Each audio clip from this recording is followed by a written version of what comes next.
Alright guys, we got this Limitless V2 up on the bench. Gonna see if we can get a setup in it, do a little setup on it, and get it ready to go out and get some passes in this week.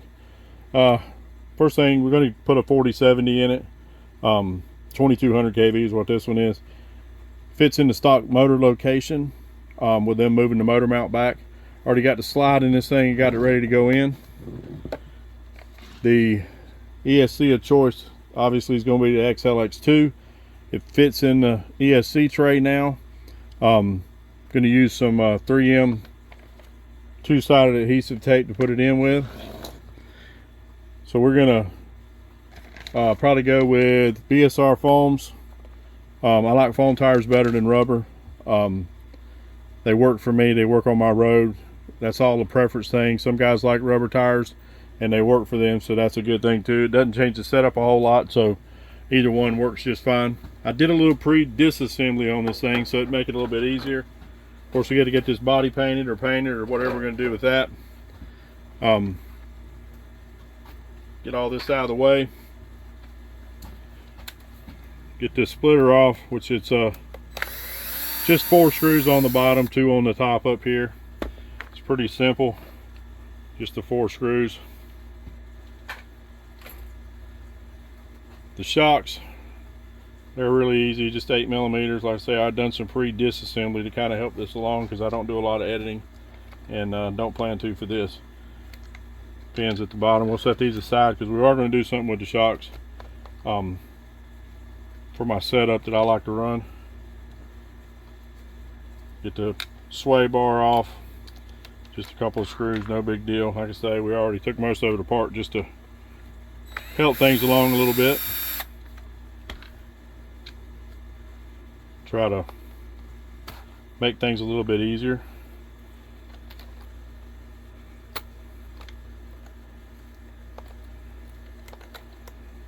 Get this diff out of here, which is kind of hard for me standing on this side. I'm not used to doing that, but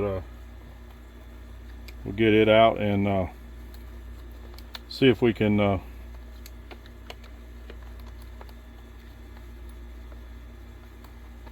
get it changed out. I like to run 500 in the front and 200K in the rear. It's what works for me. A lot of people, you know, they're 1,000,000 in the front and 500 in the rear, or 1,000,000 in both, or whatever. It's all really dependent upon what works best for you and what your road conditions are. Some people like to run lockers. Got the new GP5s, the 4215s for the 2.8 ratio. We're going to get this thing apart and get it draining so that we can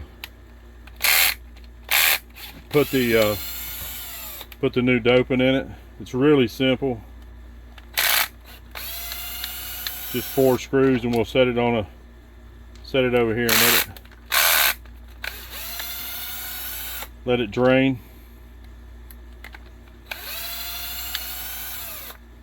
And then we can talk about these shocks a little bit.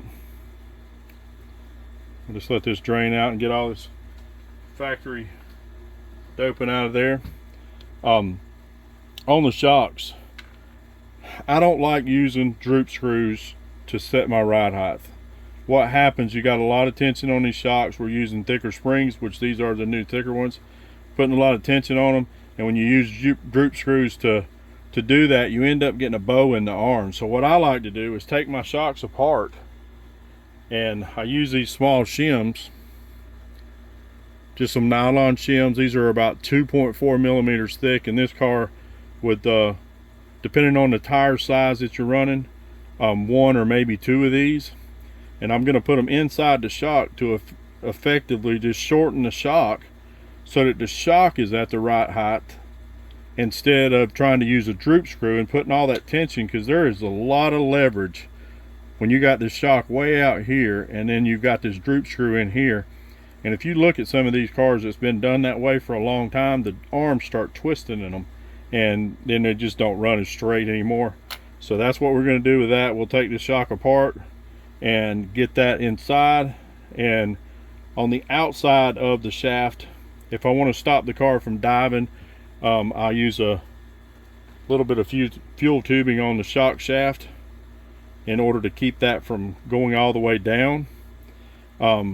Also on the rear, we're pretty much going to almost stop the travel. Just need a couple of millimeters of travel in the back, and we're going to do all that with using a piece of this fuel tubing on the outside of the shaft.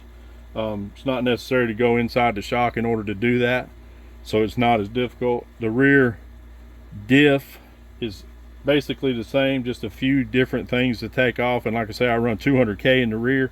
So what we're going to do is I'm going to get some 500K in this front diff, and I'm going to get one of these shocks disassembled, and we'll step back into it and show you what I'm doing inside of that. Alright guys, we got this shock taken apart now. It's really simple to take it all apart.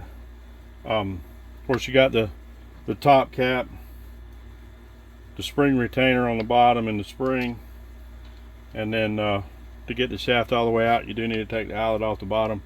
And what I do is simply just put this bushing here, and then when you reassemble it, the shaft is not going to be out as far, so the shock is shorter than it was before, thus lowering the car and setting the ride height, but not using the droop screws. Again, I don't like using those droop screws because it just tweaks up the arms, and the car tends to start wandering around after a while. So it's just a simple fix. It works really well. For me, it's probably the best and easiest way. And now what I'm going to do is I'm going to cut me a small piece of fuel tubing for the outside, and I want enough on it to where the car can still move, but it doesn't dig into the ground when you're really hard braking. So you'll have effectively just a small amount of movement, and that's really all you need in the front of this car. It does fine just like that. But I'm gonna get this shock back together, and we'll get this other one done, and then we'll get this diff loaded up and put this thing together, and show you what I'm talking about as far as the ride height, and go from there. Alright, on this first shock we got together now, as you can see, that fuel tubing in there. Hope you can see it in that camera, but the shock has just a little movement here. It's just a few millimeters, couple of millimeters. It's more than enough. And then of course we'll adjust that tension on the spring. But I've shortened that shaft up in that shock about, I think those things are about 2.4 millimeters thick. The good part about that is that actually drops the front of the car about 10 millimeters. So that's a considerable amount. This car is like probably an inch high, 24 millimeters high, out of the box. So this is going to drop that down quite a bit and make it a whole lot better, give it some rake, and then of course we'll do the rear as well. We'll get this other shock done real quick and get this thing back together. Alright guys, we got both of these shocks done now. Got them set up, got the inside done, got the outside tubing on it to limit the down movement. I use a really light oil in them because they have so little movement that a really thick oil is just going to make them like solid almost, because there's such a small amount of movement in it. So something really light. This is I picked these up at the hardware store or at the hobby shop. It's just some small nylon bushings. Like I say, they're about 2.4 millimeters thick, and that equates to about 10 millimeters of drop in the front of the car. And then when you make sure the back is at its full height, because that's where I like to run mine, it's probably adds a little bit more drop to the front of the car. Now we're going to get this diff cleaned up and get it loaded up with the new doping. Like I said, I'm going to run 500K in the front. It's just what I like to run, and works really good for me. And then I'm going to put 200 in the rear, and we can start getting this thing set up ride height wise, and get a motor and ESC and whatnot in the car.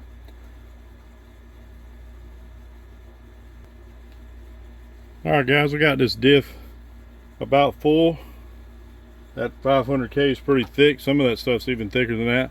I like to have mine where it's concaved in, kind of matches the shape of the spider gears in there.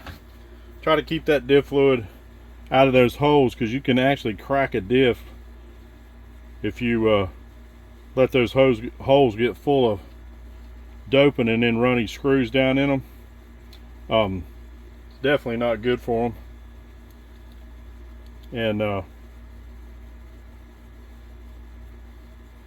so we're gonna get this diff back together and get it back in place, get the shocks back on the front of this car, and then we'll go on and move on to the rear.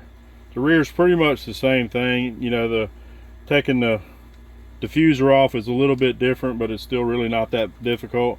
So probably won't do anything showing anything except for what we're doing to the shocks on the back of the car.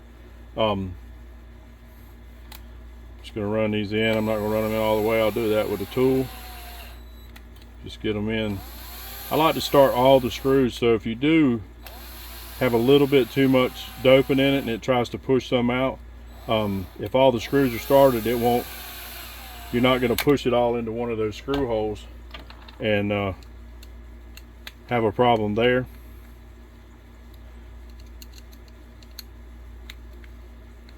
So get these down, tightened up. And that's really all there is to the diff. It's not much to it. I say it's 500K is plenty stiff for for my liking. It's just whatever you like. A lot of guys like a little bit thicker and like it basically locked. This is more than enough for the road I'm running on. Being that the road is crowned, I actually like a little bit of movement in the road or in the diff.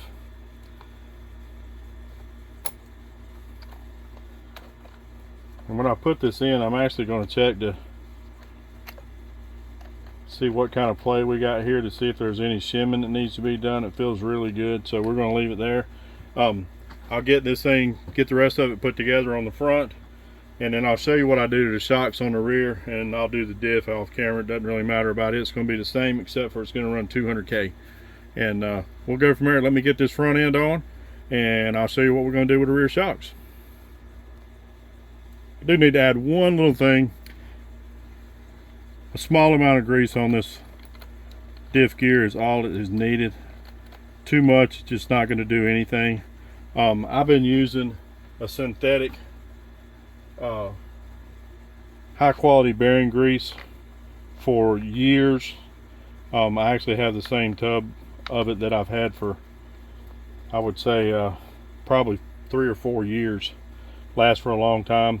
Works really good. I think it's Mobile One, but let me get this locked up and we'll show you what we did in rear shocks, and we'll get the ride height and all set on this thing. See if we can get the setup in and get something going here. Alright guys, we got that front end put back together. Got the shock set in there. Got everything done. Got this back started. Did want to show you one thing. They've widened the rear of the car 7 millimeters, and see if I can find a good way to put it out there. It looks like they've used like the Creighton or Italian stub outs, and you know, this is the normal ones for the Limitless, the same as the front. It's got the little addition to it, so it widens it out. It's 3.5 millimeters per side, so it's 7 millimeters. It's not a big difference. We'll see if it helps out with that handling and go from there. This is pretty much the same as the front. Just a few screws to take the whole diffuser unit, wing and all off. Shocks, I took the little 8 millimeters off already, and pull the pins, get them off. We're gonna take those apart, and we're actually gonna put fuel tubing on the shaft in order to stop this from going down, so that the car doesn't sag in the rear or squat under load. What happens is it squats when it's being pushed down under load, and once it gets to a certain point, the front's lifting the whole time this is squatting, and catches a little bit of air and these things blow over, and that's it. Eliminating that squat in the rear is about 100% fix on this almost every time. The only time they're going to fly over if you stop this squatting in the rear. is when you hit a pebble or something in the road, and there ain't nothing you're going to do about that. So what I'm going to do is I'm going to get these apart and get this fuel tubing on here. I'm actually going to put it to where it covers just about the whole shaft, and the cushion will be just a little bit of the fuel tubing itself actually used, and it's like a bumper or a bushing, a dampener, and then we'll use some spring tension too, just to keep it from actually squashing this down to nothing over time. We'll get it back on there. Let's get this done. I'll show you what these shocks look like when they're finished. And then of course the rear diff is exactly like the front. You're going to take the sway bar off, pull the diff out. 200K in the rear for me. I actually run the rear at full height, and the front drop to get that rake in the car. So there's no need to take these shocks apart and do anything to the inside on the back of the car, just on the outside of the shock, so we don't have to do a whole complete disassembly. It's a little tough to get it back together, or you can take the top off and hold the nut inside and screw the whole unit back together as well, whichever one works for you. Just pretty much fill up that whole area with the fuel tubing and stop that car from squatting in the rear. If that squat doesn't happen, the front don't lift and the car ain't blowing over all the time. We'll get these shocks done and I'll show you what they look like. Alright guys, we got these rear shocks done now. Pretty easy, as you can see. Got that tubing in there. The shock actually has just, it's not actually movement, so to speak, as far as gap. It's just that tube working like an elastomer. And so I'm going to add some spring tension, which usually on the back on these things, you're just about going to turn them all the way up. They have any kind of tension with that spring. And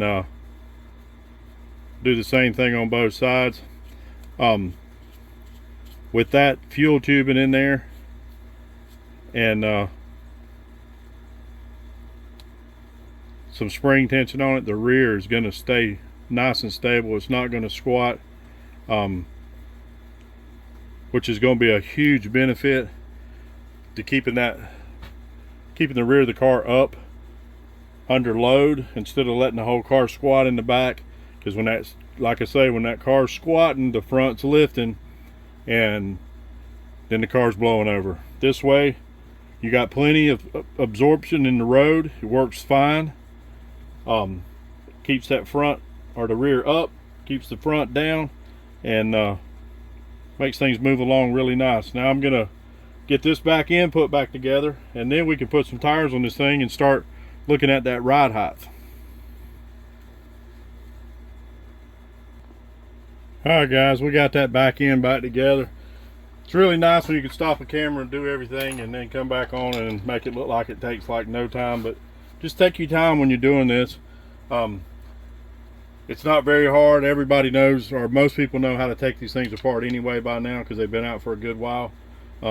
Mostly what I'm trying to do is just share some of the things that I do for my setup that works for me, as far as diff fluid and what I do with the shocks. Because now I've got the rear set to where I want it. At full extension, the arms are only going to go down so far with this thing, so they're at full extension there. They have enough movement to take the car and keep it tracking down the road. With the shims in the front, that's going to lower the front of the car. We're going to put a set of tires on here, but what we're going to do first, before we set ride height and all that, we got to get the electronics in it, get that done. We will be trimming the rear wing. I usually trim mine down to at least that bottom line. You don't need a whole lot of wing on the back. And I'll show you what I like to do to the front. But the next thing I'm going to do is, on the next video, I'm going to get the electronics in this car, get the motor, ESC, try to get all the other stuff, receiver, and servo, which is be here tomorrow. I didn't have it today. And we'll get some tires on this thing and get it on a nice flat surface, and I'll show you what I do for setting up ride height. And maybe we can get this thing out in just a couple of days. We'll try to get as much as we can done in the next video, and then I will get this thing out hopefully by the weekend and get a pass in, and we'll get this video up. I'm not sure if I'm going to tag it all together and make one humongous long video, or just do like we did the unboxing the other day, and done this part of the setup. We'll do the next part of the setup. Try to keep the videos as short as possible. I don't want to go over 20 minutes. It takes too long to download them anyway. So this will be part 2. We got the shocks done, what we do, got the diffs done. Went over, we're going to run that 4070. We're going to use the XLX2. We'll get a servo in here, get the receiver in it, and run through and check everything real quick. I always like to go through, check all my bolts for everything that's been put in it, that was done at the factory, just to make sure. I am actually going to leave, just for the sake of keeping it as stock as possible, I'm going to leave this 39 spur in here. With the 2200, I'll run a little bit larger gear on there than what I normally like. We'll talk about the gear ratio when I put the motor and electronics in on the next video. Hope you enjoy so far, and look for that next video. It'll be out in just a couple of days, or maybe I'll put them all together. I'm not sure yet, and we'll get this thing built up. Like I say, take your time. If you got any questions, always feel free to holler at me. I enjoy helping people out. Thanks to all the guys that do help out again, and y'all check out my shout out videos, just about thanking the guys that do help out all the time. I'm sure they'll appreciate a little bit of attention for it. So y'all check back with this next video. We'll see how much more we can get done with this car and get this new V2 out and see what it'll do. Thanks for watching, guys.